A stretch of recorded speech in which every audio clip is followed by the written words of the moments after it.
Hi friends, ಎಲ್ರಿಗೂ ನಮಸ್ಕಾರ.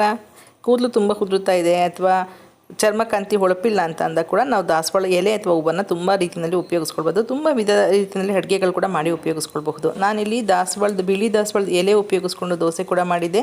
ತುಂಬಾ ಚೆನ್ನಾಗಿದೆ, ಟೇಸ್ಟು ಕೂಡ ತುಂಬ ಚೆನ್ನಾಗಿದೆ, ಮಾಡೋದು ಕೂಡ ತುಂಬಾ ಸುಲಭ.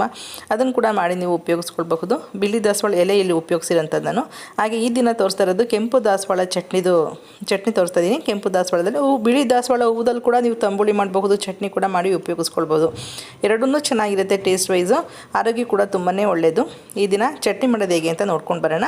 ಕೆಂಪು ದಾಸವಾಳ ಹೂವುಗಳನ್ನ ತೊಗೊಂಡಿರೋಂಥದ್ದು ಒಂದು 15 ಹೂವುಗಳಿದೆ ಇಲ್ಲಿ. ಆದಷ್ಟು ನೀವು ಜಾಸ್ತಿ ಇನ್ನೂ ಕಲರ್ ಬೇಕು ಅನ್ನೋದಾದರೆ ಜಾಸ್ತಿ ಹೂವು ಕೂಡ ಉಪಯೋಗಿಸ್ಕೊಳ್ಬಹುದು. ನಾನಿಲ್ಲಿ ಸ್ವಲ್ಪನೇ ಹೂವು ಸಿಕ್ಕಿದ್ದು.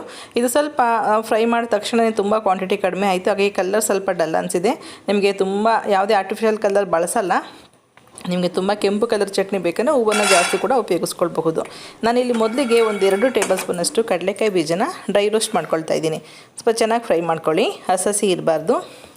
ನಂತರ ಅದೇ ಬಾಣಲೆಗೆ ಕಡಲೆಬೇಳೆ 1 ಸ್ಪೂನಷ್ಟು, ಉದ್ದಿನಬೇಳೆ 1 ಸ್ಪೂನಷ್ಟು, ಜೀರಿಗೆ, ಹುಣಸೆಹಣ್ಣು, ಒಣಮೆಣಸಿಕಾಯಿನ ಕೊನೆಯಲ್ಲಿ ಹಾಕ್ಕೊಳ್ತೀನಿ. ಕಡಲೆಬೇಳೆ ಉದ್ದಿನಬೇಳೆನ ಮೊದಲು ಸ್ವಲ್ಪ ಫ್ರೈ ಮಾಡ್ಕೊಳ್ಳೋಣ. ಅದಕ್ಕೆ ಸ್ವಲ್ಪ ಎಣ್ಣೆ ಹಾಕಿ ಫ್ರೈ ಮಾಡ್ಕೋಬೇಕಾಗತ್ತೆ. ಇವೆಲ್ಲನೂ ಜೊತೆಲೇ ಹಾಕಿದ್ರೆ ಸೀದೋಗುತ್ತೆ ಅಂತೇಳಿ ನಾನು ಕೊನೆಯಲ್ಲಿ ಹಾಕ್ಕೊಳ್ತಿದ್ದೀನಿ.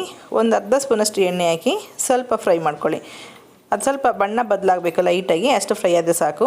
ನಂತರ ಅದೇ ಬಾಣಲೆಗೆ ಜೀರಿಗೆ, ಹುಣಸೆಹಣ್ಣು, ಒಣಮೆಣಸಿಕಾಯಿ ತೊಗೊಂಡಿದ್ದೀನಿ. ನೀವು ಬೇಕಾದಲ್ಲಿ ಹಸಿಮೆಣಸಿಕಾಯಿ ಅಥವಾ ಬ್ಯಾಡಗಿ ಮೆಣಸಿಕಾಯಿ ಕೂಡ ಉಪಯೋಗಿಸ್ಕೊಳ್ಬಹುದು. ಒಂದು 4 ಒಣಮೆಣಸಿಕಾಯಿ ತೊಗೊಂಡಿದ್ದೀನಿ. ಸ್ವಲ್ಪ ಕರಿಬೇವಿನ ಸೊಪ್ಪು ಹಾಕ್ಕೊಂಡು ಇದನ್ನು ಫ್ರೈ ಮಾಡ್ಕೊಳ್ತಾ ಇದ್ದೀನಿ.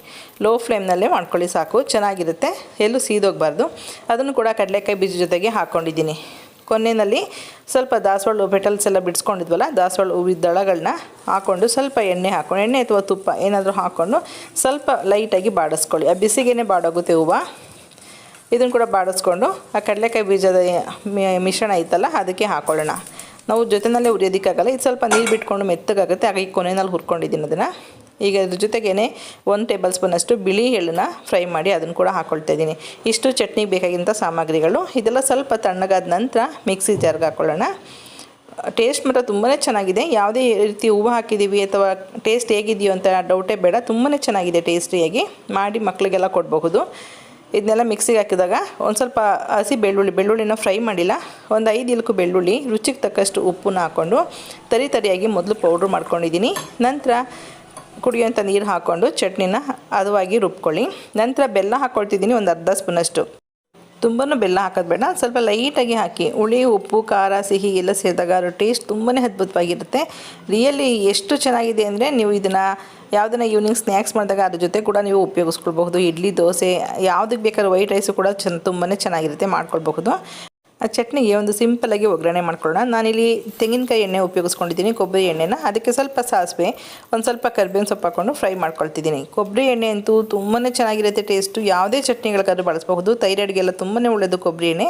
ಊಟದಲ್ಲಿ ಯಾವುದೇ ಒಗ್ಗರಣೆ ಮಾಡೋದಿದ್ರು ಕೂಡ ನೀವು ಹಾಕ್ಕೊಳ್ಬಹುದು. ಟೇಸ್ಟ್ ಏನೂ ಚೇಂಜ್ ಆಗೋಲ್ಲ, ಇನ್ನೂ ಟೇಸ್ಟ್ ತುಂಬಾ ಚೆನ್ನಾಗಿರುತ್ತೆ.